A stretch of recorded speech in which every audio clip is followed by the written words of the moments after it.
Kalimera, all of you.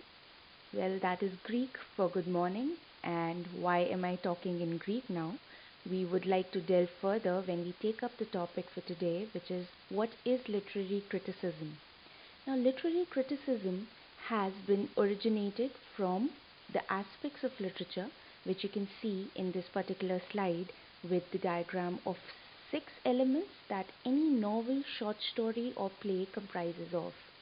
Now, the elements of literature are important in case of literary criticism because based on these elements, we criticize a text or a poem or a short story or a novel, and these bases or these elements have been used by critics throughout ages to distinguish one text with other and to understand why criticism is important. Now, let us quickly look at what these elements are. Any novel, short story, or play comprises of a point of view, irony, setting, theme, plot, character, and these in all make for the elements. Now, point of view is a part of the structure of the text. It comprises of like an omniscient point of view, a limited omniscient, a first person, or an objective point of view. Then we have irony, which is a part of style of a text. So irony could be a character using understatement, overstatement, verbal, dramatic, or situational irony. Then we have setting. Now, setting and atmosphere are two correlated elements. Here it's setting, but in the actual slide, we'll talk about atmosphere in particular, which involves the place, time, and social environment of a particular novel, short story, or play. Then we have theme. Theme could be related to society, humanity, world, or morality. So that is the all pervasive theme of a particular written work. Then we have character on the right.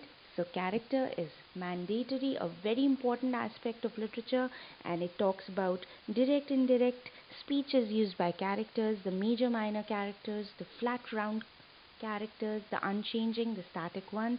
Unchanging becomes static, and its opposite is the changing, developing characters. Lastly, we have the plot, and plot is the most important aspect of criticism because plot is going to talk about characters and the totality of the entire work written by the author. So plot will have the protagonist and antagonist, which is again characters. It'll have the Freytag's pyramid, which involves suspense, mystery, drama. There's a certain ascension in a plot, and then suddenly the plot dips. Then we'll talk about how external and internal influences and the conflict of a plot is resolved. So this comprises of the elements of literature, and this also becomes a study in literary criticism. Now let us take up individually why these elements are important and why are we studying literary criticism in the first place. So for the students of literature, this is going to be a very simple, easy to absorb presentation on literary criticism. Let us first understand why do we have to study this criticism in the first place. So now we come to the main topic of discussion, which is why criticism. Now, for the avid readers, I know how it feels when the aesthetic beauty of a work of art is being taken for task and is being scrutinized from all perspectives, dismantling the whole structure's beauty. Now, while reading a handbook of critical approaches to literature by Wilfred L. Guerin, we came across a very good analogy as to why criticism is important in the study of literature. This is not to say that the aesthetic beauty of a work of art is irrelevant. It is to say that why criticism adds to the aesthetic beauty of a work of art by giving students of literature a deeper meaning and understanding of that particular text. Now, in the same book, came across a person who feels that the creative spirit in action of a work of art is usually disregarded by the art of intellectual operations in play. So when we say that it's extremely provocative and stimulating to read the work of art art for art's sake. But when the same person understands criticism in a deeper meaning, in a brighter light, they understand that criticism is merely to distinguish one work from another, not to set a particular benchmark, or not to set a particular standard for criticism. It is also to understand that how one work is distinguished from another. Now, we have Professor Fiedler from College English Association, who in the early 1970s addressed a national convention of the College English Association, and he advocated ecstatics as a response to literature. Now he says that once we have made ecstasis, rather than instruction or delight, the center of critical evaluation, we will be freed from the necessity of ranking mass produced and mass distributed books in a hierarchical order, viable only in a class structured society. So, what he means is that if we consider a work of art, a literary work, not only by critically evaluating it in order to rank it among certain mass produced and mass distributed books, if we just look at ecstasis, the idea of how it affects the human emotions, it is in itself criticism. So, this was a stepping stone to literary criticism, and post which the same book also happens to quote this wonderful statement as mentioned in the slide. It is truism to say that our sense can sometimes mislead us, and hence the need to analyze literature that is being studied as well as read for pleasure. So we must understand that it is it is irrelevant when we say that emotions are being affected while reading a work of art or literary work, because it will mislead us eventually. Our emotions are the most powerful dominating factor of human mind, and how they manipulate our ideas and our opinions is definitely a part of criticism. So it is truism to say that our sense can sometimes mislead us.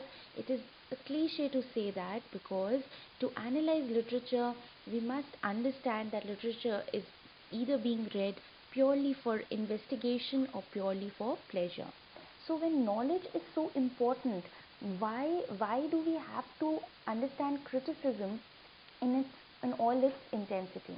Now, the same book gives a very relevant example by citing an analogy of two groups of students in a college. One are the freedom-seeking youth going for a movie on a much-awaited weekend, and second is a group of university's film class students going for the same movie with their professor. Now, this is just to introduce you, as on the slide, why we are giving this analogy. Let us get into it. Now, the authors here in the introduction have given why criticism is important by giving this analogy, and the analogy goes that a college student in an American university decides to take in a film on a Friday evening as a reward for a week-long grinding of studies and lectures and exhaustion. So she happens to get along with a couple of friends in the class, and they happen to decide that they'll watch a film over the weekend. So they figure out a huge theater where dozen of films are being shown simultaneously. And the sheer joy of weekend freedom is what anticipates their pleasure. So, when they say that pleasure is heightened by the sights of hordes of other students laughing and clowning about their release from labs and libraries into wonderful world of cinema. So this is purely art for art's sake. So when they say that uh, when they actually go for the movie, their whole idea is pleasure, leisure, and enjoying art for art's sake. On the other hand, as shown in the slide, there is another group of university's film class students who are going for the same movie with their professor. Now, not far away from these bunch of students, there's a smaller group of students who are going to the same auditorium, the same movie, with certain different set of anticipation. Now, since they're university's film class students and also being accompanied by their professor, They are of course thoroughly informed on the history of movie making. They know both classics and contemporary films. They understand the technical operations of the camera and also the myriad effects, and they're also familiar with the acting styles. So, since they have a very in-depth knowledge of how a movie is made, what are the elements of filmmaking, so all these elements contribute to their anticipation. So we have two different bunch of students with different set of expectations while watching a movie. Now, why they have quoted this example is simply to tell you that how different opinions and different expectations of an individual form criticism. Now, a person who, but the first bunch of students who are just going for the movie for art's sake, completely relaxing themselves, unwinding their weekend, they will tell themselves while watching the movie. So, how will they acknowledge? Oh, now I'm feeling sad. Oh, this is horrible. So, or oh wow, that looks beautiful.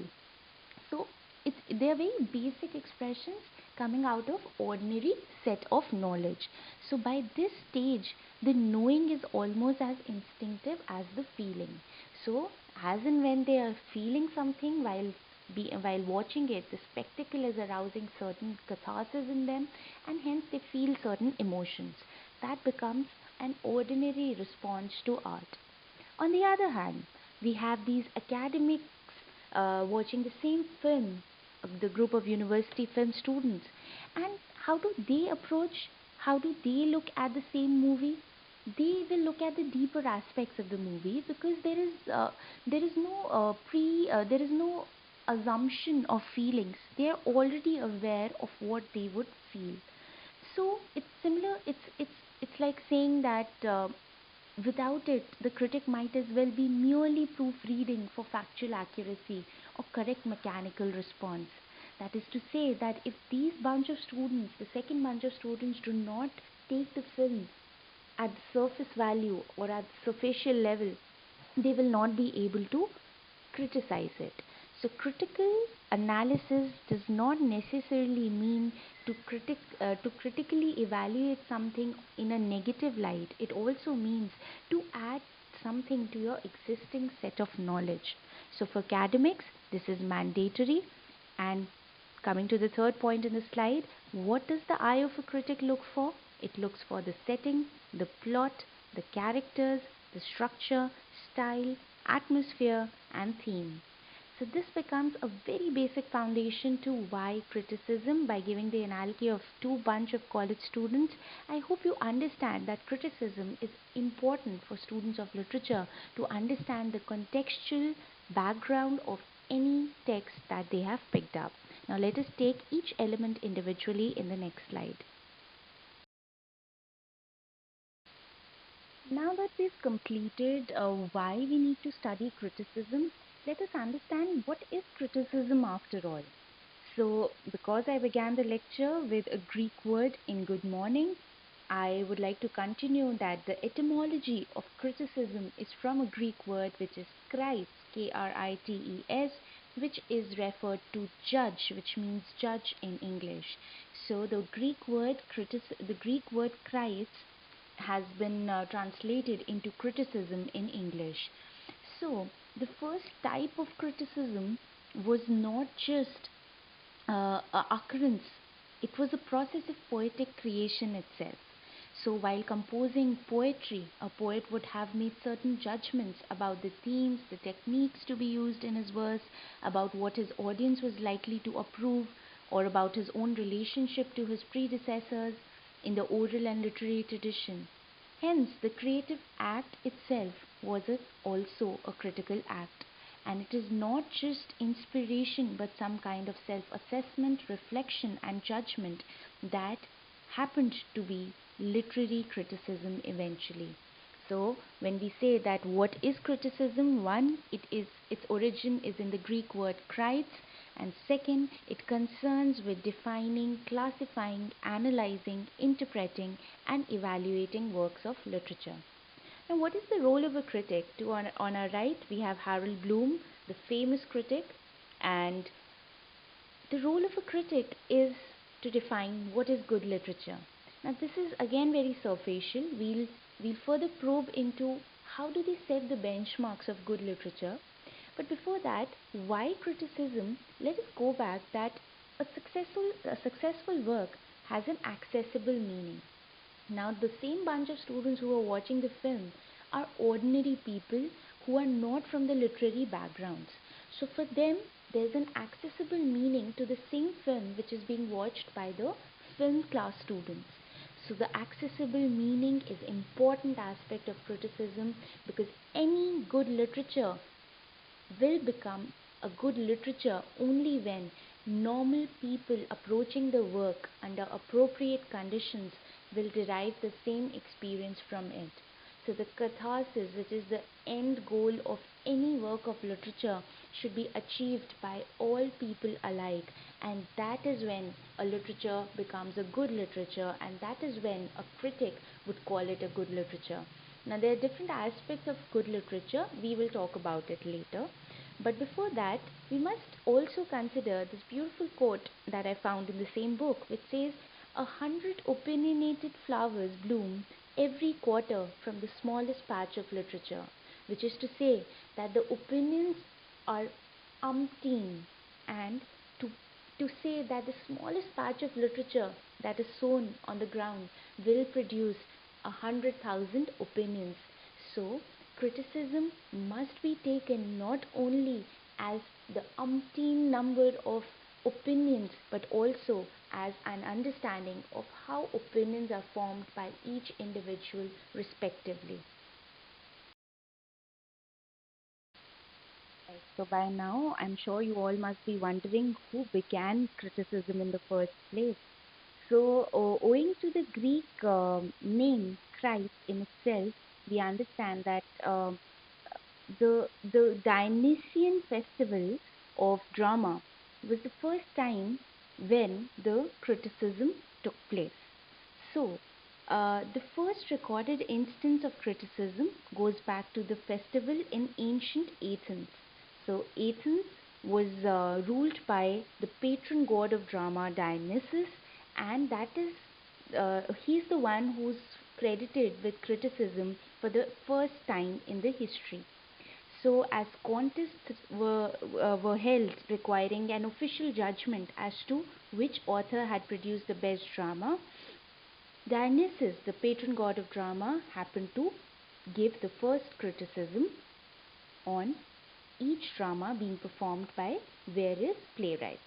Now, to say that these contests were requiring an official judgment is also to say that there were certain plays that were staged in front of Dionysus, and it was almost like an interview with Dionysus, as you can see on the right hand side, because he is going to be the judge of everything that takes place on the stage.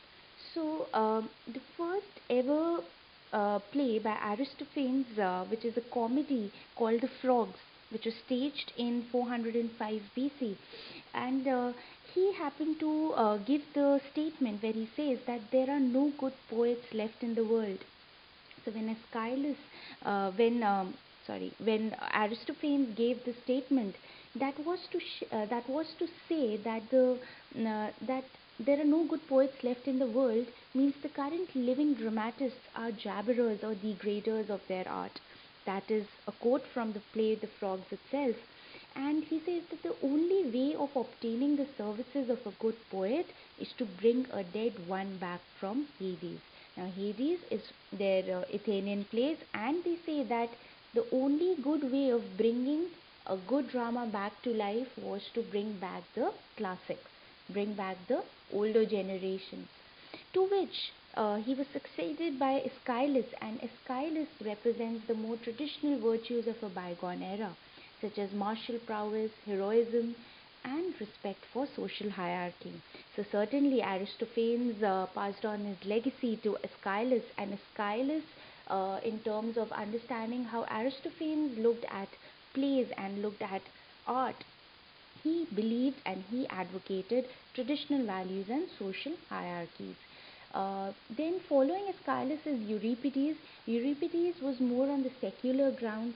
He says that he's the voice of a more recent, democratic, secular and plain speaking generation. So Euripides is a kind of every man's man.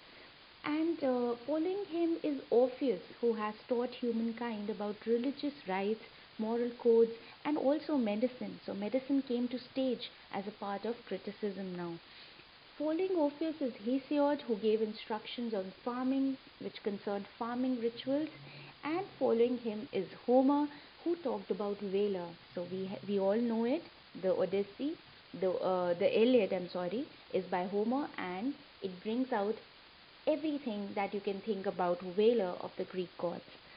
Following him is Euripides, who was being challenged largely by Aeschylus, and Euripides agrees that in general the poet is valued for his ready wit and wise counsels, and because he trains the citizens to be better townsmen and worthier men, the poet is important part of drama, and he talked about how debauchery and scandal on stage should not be produced.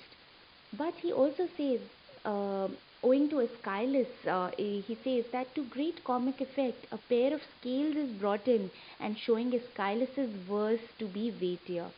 So that is about how criticism took place back in 500 BC, which is the classical period, following which lot of critics emerged from the classical period. So we have traced how the first criticism ever was under Dionysus, the patron god of drama, in a dramatic festival in ancient Athens. So now we come to the tenets of criticism. We've already talked about the 7 elements that any literary criticism comprises of, but we must understand that there is a pre-critical response involved in literary criticism, which a person ought to have in order to pursue literary criticism as an academic discipline. Now, what is this pre-critical response? Before that, let us see that how criticism evolved into an academic discipline in itself. So, for centuries in Western Europe, only the literature of classical antiquity, which means the classics, were thought to have sufficient merit for systematic study, which means that only literary classic works were considered good literature to be considered for literary criticism. So, but over the time it became inevitable that literature should one day become a part of academic curriculum. So, because it moved and interested such a large number of audience masses to talk about in detail, the judgment of academicians were bound to be worthy of intellectual analysis. So, when literature started teaching something, it taught something, and it also became a source of knowledge, it became an established part of the curriculum. Now, the subject was given a formal discipline of criticism, which ultimately consisted of taking it apart, taking a literary work of art apart, dismantling it, and putting it back together to see how and why, as well as what it was and what it meant. So, when this process took place, it required certain people who had a pre-critical response to a particular literary work of art. So certainly the bunch of students we talked about, the analogy we gave of two group of college students going for a movie. One, the ordinary students, tired and exhausted of the week-long studies, they take a break as to unwind their weekend. On the other hand, we have the bunch of college students who are a part of film studies, and they are going with their professor with a certain pre-critical response to the film. So how the eye of these students from the film studies department, they will be more informed on the history of a subject. They will have the understanding of its past and present, and they can blend in their primary senses, which is to feel emotions, and also distance them in order to go beyond the regular language by using precise critical language. So the people who have a pre-critical response ought to be equipped with the history of a subject, understanding of its past and present. They ought to blend their primary senses with their critical language usage. So, A pre-critical response becomes the foundation of the 7 elements of literary criticism. Now let's take them up. Here we are just giving an overview of each 7 element. We'll take them up individually in the following slides. First, the setting. Now we are talking of the advanced readers here. The word advanced readers refers to people who have a pre-critical response, who have an eye for literary criticism. So the advanced reader's pre-critical response to a film is paralleled to the common reader's response to literature. Here in setting, they will try and distinguish how the setting is an important element in creating a certain context to that particular film. Second, the plot. The advanced readers have an uncomplicated view of an individual film, which equals the reader's pre-critical response to the conflict or the plot, which involves the protagonist and antagonist. So when the advanced reader starts talking about the protagonist, the antagonist, and also how the conflict of the plot is, they become literary critics. Third, characters. Now, when an advanced reader starts talking about the characters and how they differ from characters across literary genres, or how they are similar to characters in real life, they become literary critics only because of this particular pre-critical response, unlike the common readers who simply assess the role of actors on superficial level. Then we have structure. The advanced reader's awareness of major complications, which could be owing to the plot structure, the relatedness of actions, and how they understand the gradual build up, the suspense, the heightened suspense in a drama or in a poem or in a work of literature, and how that suspense falls down to a full potential of a climax and finally to the resolution. So when they start talking of the structure of a play, a poem, or a novel, they understand that they can critically analyze that particular work of art. Fifth is style. When the advanced reader uh, sees a particular film as a counterpart to certain verbal style or a literary work, they understand that there is a style in which the author has narrated that particular text, and it becomes a very important part of literary criticism. Then we have atmosphere.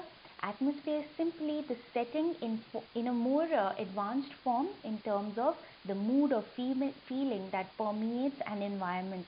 As in a poem, atmosphere can be felt in diction and the tone of the speaker. So the way the speaker is talking, it could be a soliloquy, it could be a monologue, everything adds to the atmosphere of that particular text.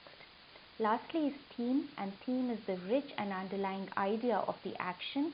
And when an advanced reader looks at the theme as the foundation of a particular text, it becomes a part of literary criticism. Now that we've covered all 7 elements and what they are broadly, we'll take them up individually in the following slides. So simply to look at setting as an element of literary criticism, as you can see, the book is in itself personifying the setting by showing mountains in the background and the green pastures and a castle, all of which are adding to certain elements of the text. Now, what does the setting describe? It describes the time of the day, the time of the year, time in history, a particular scenery. It can talk about the weather and the location. Now, simply to quote Hamlet, we'll take up Hamlet as our study of literary criticism here. And Hamlet by Shakespeare is a historical play, and it also talks of certain settings in very specific details, like Hamlet is based on an 11th century Denmark setting. So the 11th century Denmark becomes the time of the day and the year and the time in history, or is talking about the location at the same time. And for example, the dark and brooding castle of Hamlet. So the castle in itself adds to the setting, and it tells us something that it it it basically talks of what we can expect in the particular text. Now, to say that Frankenstein, a novel Frankenstein by Mary Shelley. Now, Frankenstein is based on a very archaic, desolate, and there is constant rain. and also the multiple settings which enhance the theme and the plot of the novel, like raging storms, rugged alpine mountains, the shocking sights of Frankenstein's laboratories. All of this adds to the setting of the novel, and hence it becomes a part of literary analysis. So when you see words like these which describe the time of the day, time of year, the time in history, the scenery, the weather, and the location, it becomes a part of setting. The plot. Now, plot, as we talked about it earlier, it is the conflict that we resolve towards the end. Now, plot comprises of five elements, but before that, let us understand what plot is in reference to Hamlet again. So, uncomplicated view of an individual film equals the reader's pre-critical response to the conflict plot, which involves the protagonist and the antagonist. So certainly the plot involves characters, and characters add to the plot. Now exposition, the five elements, now we'll take them up. Exposition, and we'll talk about them in reference to Hamlet. Now what is exposition? It is the main conflict which is typically introduced in the beginning of the novel or the play. So simply showing Hamlet as a confused young son in the kingdom of Denmark is to show certain exposition, is to show certain conflict which has been introduced to us, and then the rising action, which is when the main character is in crisis and events leading up to facing the conflict. So, what is the rising action in Hamlet? It is Hamlet versus his uncle Claudius, and that becomes the rising action of the play, where both of them are trying to resolve the conflict of their own. Then comes the climax. At the peak of the story, a major event which occurs in which the main character faces a major enemy, fear, or challenge. It becomes the climax. Now, climax in Hamlet would be when Hamlet arranges the play, The Murder of Gonzago, and how he depicts it, a play within a play, which became the climax to show and to resolve or to face the fears of his uncle Claudius. That became the climax. Now the falling action, when the story begins to slow down and work towards its end, tidying up the loose ends. So when Hamlet takes revenge and finally plots certain escape, the chase, the capture, and the release, the murder, the treachery, all of it become a part of the falling action. There's an enigma and bewilderment which may be a principal pre-critical response in the plot, as we have also seen in the battling of devil in the theological Heart of Darkness by Joseph Conrad, or in Mary Shelley's classic thriller Frankenstein, where the young scientist befriends and controls or kills the monster he has created at the will of the monsters, and monsters' vengeance on the world for his miscreation. So the resolution, the denouement, is the last part of the plot's roller coaster, as shown on the right in the diagram, where the concluding paragraph resolves any remaining issues and ends the story. So the ending of the story becomes the resolution. That is plot for you, and plot comprises of all five elements. Only then it is a complete plot and becomes a part of literary studies. Now we come to characters, and characters are important aspects of identifying the cultural stereotypes in a particular novel, play, or a poem. Now, characters, for example, why are they important? They're important for the set of people who analyze them. So, for a feminist who will understand the male chauvinist ideas in a certain character, would would be able to analyze their would be able to critically analyze their characters accordingly. Or, for example, the dramatis personae of Hamlet will be judged according to whether they line up on the side of tormented Hamlet or on that of his diabolically determined uncle. So, characters are important, and they're divided into 8 categories, starting with confidant, the first type of character, and we'll quote examples of from the play Hamlet by Shakespeare, of how each type of character has been shown in this particular play. So, for example, Horatio, he's a friend throughout the play to Hamlet, and he's someone in whom Hamlet confides all his mental works, all his mental processings, and he happens to be a confidant of Hamlet. Second, we have a dynamic character, someone who permanently changes their outlook of someone during the course of a novel or a story. Similar to it is the round character, the sixth point, which is a well developed and complex figure in a story. They are more realistic and demonstrate more depth in their personalities. Like Hamlet, he is giving soliloquies, he's talking to himself, he's evaluating his situation. He becomes a round character. Hence, in case of Hamlet, the play, dynamic character and round character both would be Hamlet. Then we have the static character, someone who remains the same throughout the story. Even the events in a story or novel do not change that character's outlook, perceptions, habits, personalities, or motivations.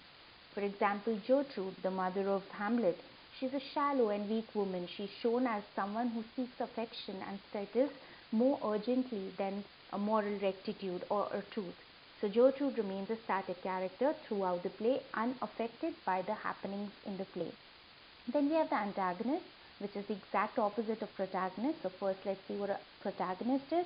Again, in our case, it is Hamlet here, the main character who creates the action of the plot, engages readers and arouses their sympathy and interest. Opposite of which is the antagonist, a bad guy in very generic terms, and he's the opponent of the protagonist or the main character. For example, Claudius, King Claudius, the uncle of Hamlet. He's a very calculating, ambitious politician who has worked in the course of the play to oppose Hamlet so that he can have the rule of Denmark to himself. So antagonist in this case becomes Claudius. Then we have round characters, which we have already discussed, who is Hamlet in this case. Then we have flat characters who do not change during a story. Also, he or she usually only reveals one or two personality traits. So in this case, Ophelia seems to be a good example because Ophelia is the daughter of Polonius and the fiance of Hamlet. She is a very dependent woman and she wants men to tell her how to behave. She gives in to Polonius's schemes to spy on Hamlet and hence remains a flat character, someone who does not think on themselves. Lastly, we have the stock characters, which is a very prototype character of Shakespearean plays. A flat character does not undergo any development throughout the story. They usually add an element of laughter in the play. And here, in case of Hamlet, the play, the example would be Rosencrantz and Guildenstern, who are former friends of Hamlet from Wittenberg and who were summoned by Claudius and Gertrude to discover the cause of Hamlet's strange behavior. So for them, they do not use their own intellect or their own opinions to form a character out of themselves. They are mainly guided by the ruling characters in the play. So that is stock characters for you. So each character is important to undergo the critical analysis, the literary criticism of any novel, a play, or a poem so that we can give an insight into why these characters are like that and what makes them like that. So now we have the form and structure, which is another element of literary critical analysis. Before we move to structure, let us understand what a form is. A form is concerned with the ideas of genre that surround a text, whether it is a poem, play, or a novel. So when we are saying there are certain genres in literature, it is basically in reference to the form, and it is distinguished from structure because in a text we are looking for different elements and different structures which becomes a part of structure, and the form becomes the type of the type or the genre of that particular literary text. So the structure, just to give you an overview, a student's awareness of major complications and development of a film plot or a play, uh, for example, The Lord of the Rings, and the importance of each to outcome is similar to readers or viewers' unconscious sense of the plot structure. So you try to decipher the plot structure while undergoing the spectacle or while reading that particular play. So that unconscious sense helps you understand the gradual build up in suspense from a situation, then the climax and a resolution, which is the plot structure again. So, for example, in Macbeth, the rise to the King of Scotland through foul and bloody means, and the poetic justice of his defeat and death by one he had wronged, is the structure of Hamlet. Now, in a text, we look for things such as foreshadowing, repetitions, analepsis, prolepsis, paragraph and sentence structure, different voices and point of views used to narrate the novel. So, all these elements in totality become the structure of a text. So, in case of plot development in Hamlet, step by step, from mystery, indecision, and torment to knowledge, resolute action, and finally the catharsis, that is what a common reader can discern. But he may also be fascinated by the stratagems that Hamlet uses, or the CIA similar techniques used by Polonius to understand Hamlet's mind space, or the cathartic pathos, which are emotions engendered by the climax and the denouement of his revenge tragedy. So, all of this in totality, the way the plot has been structured, becomes the structure of a literary work of art, and it is the most important aspect, I would say, in case of a literary analysis, a critical analysis of a literary work. That becomes your structure. As you can see, the structure also shows different ways in which the characters are developing the plot. And like on the top, there is a person who's standing in front of a ruined structure and he's saying everything is fine. That is an understatement. That is a way of presenting the structure, and that is also a way of presenting how you've developed a certain voice, or how you've developed a certain character. And all of this becomes a part of your structure.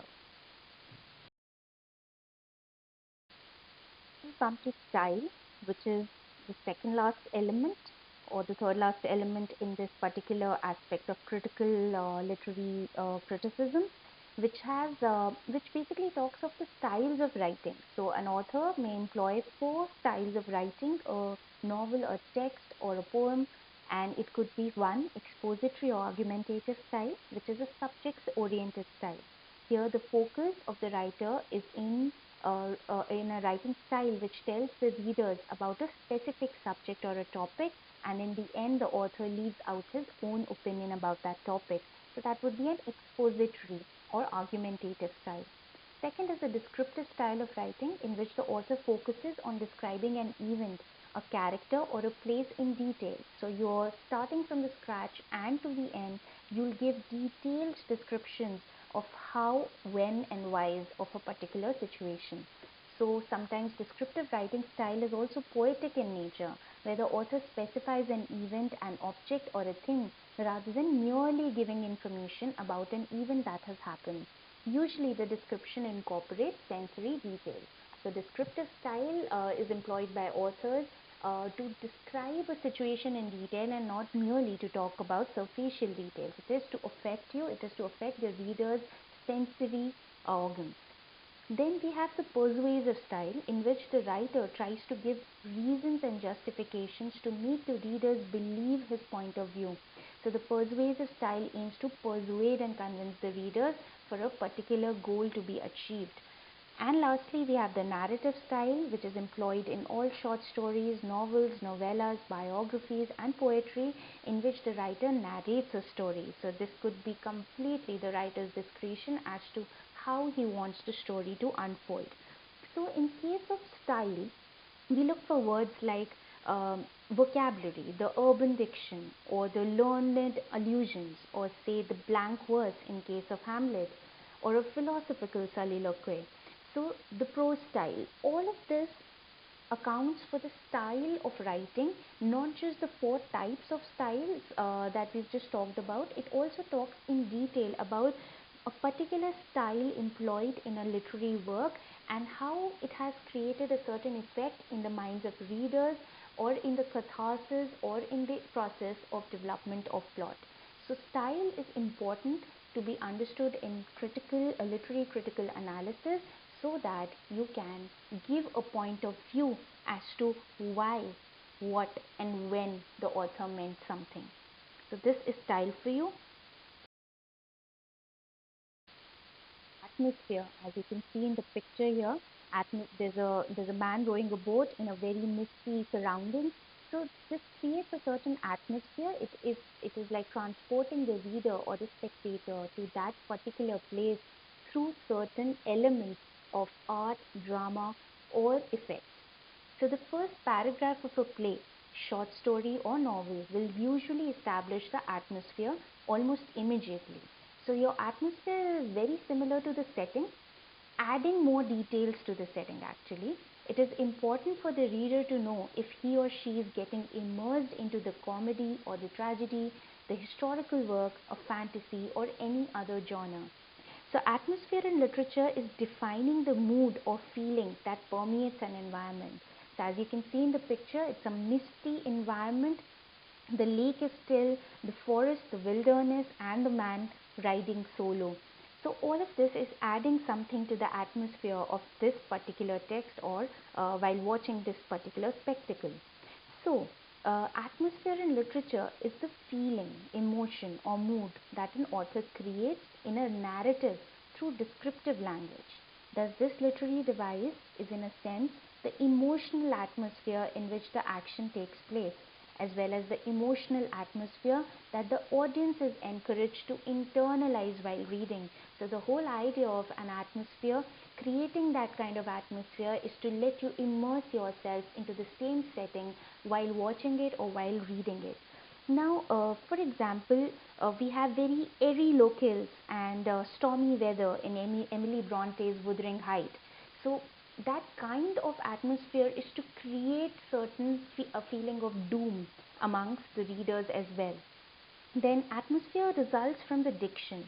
So we must understand that the tone of the speaker also adds to the atmosphere and not just the visual aspect of it. So when we formally say the lady, it is implied that the uh, politeness is being referred to in this case. And politeness is just to refer to certain hyperbolic or fair maiden kind of language that is being employed to use in reference to a woman. So language as well as the picture of a particular text adds to the atmosphere. Now we must understand that atmosphere in a novel like Frankenstein, it is the most pronounced feature here, like figures almost like a character, like the sheer horror, the alpine mists, the Arctic wastes, ocean fogs, thunder, lightning, and deluges. And in Hamlet, the setting and plot make for a gloomy, foreboding atmosphere. So that is about atmosphere, and now we'll move to the last element, which is the theme. So with this, we come to the last element of literary criticism, which is knowing the theme of a particular literary work of art. Now, in contemporary literary studies, a theme is a central topic a narrative treats. So the central topic of discussion is what a theme is. Now, themes can be divided into two categories. One, a work's thematic concept is about what reader thinks about a particular work, and its thematic statement being what the work says about the subject. Now, as you can see on the right, the diagram shows how literature has various themes that they talk about in a particular work of art by an author or a poet. And to begin with, technology and modernization is one of the themes in a work like The White Noise by DeLillo, or rules and order. It is avidly being talked about in all Shakespearean plays. Violence, like in any of the revenge tragedies, The Duchess of Malfi, for example, by Webster. There is identity, so it might be related to finding one's identity in terms of revelation, that could be one of the themes, or also identity crisis, like in Hamlet itself. It could be about wisdom and knowledge, for example, King Lear by Shakespeare, how Lear undergoes the process of learning something about himself and the universal laws of humanity. It could be about dissatisfaction, like in John Osborne's Look Back in Anger. angry young men outlook, or it could be about man and the natural world, like in Golding's work. So all of these themes are important aspects of dismantling the structure of a literary work, and we'll talk about a thematic statement, which is a very important statement given by the author in a literary work to help you understand or establish what you can expect to learn out of this particular work of art. Now, for example, it could be as implicit as a statement in Robin Hood which says, some rich folks deserve to be taken from, and some poor folks need to be given to. It could be a direct statement as this to establish that how inequality can be curbed. Or, for example, in Macbeth, how to be or not to be is an identity crisis of Macbeth, of identity crisis of Hamlet. I'm sorry, if we consider Hamlet to be or not to be. So, all of this adds to the theme of the entire play. Now, lastly, quoting the line, all animals are equal, but some animals are more equal than others. The statement given by a pig in the work by George Orwell, Animal Farm, it gives out themes of totalitarianism, corruption of ideas, and the power of language. Now, language becomes the most important aspect to depict the theme of the subject. As you can see in the bottom diagram, there's an iceberg on which the foundation is laid by the theme, and this theme becomes the whole idea of a story or a play over which the story is developed considering a certain plot. So that becomes the theme in totality. Now, understand theme as a very important aspect of critical evaluation, and being an advanced reader or a student of literature, you must understand all these aspects, all these elements of critical evaluation to pick up the study of literary criticism by and large. So with this, we come to an end of this lecture, and the next lecture that we'll take up is to understand all the literary criticism, the works of literary criticism starting from classical era 500 BC to the contemporary times. Thank you for watching. Stay tuned.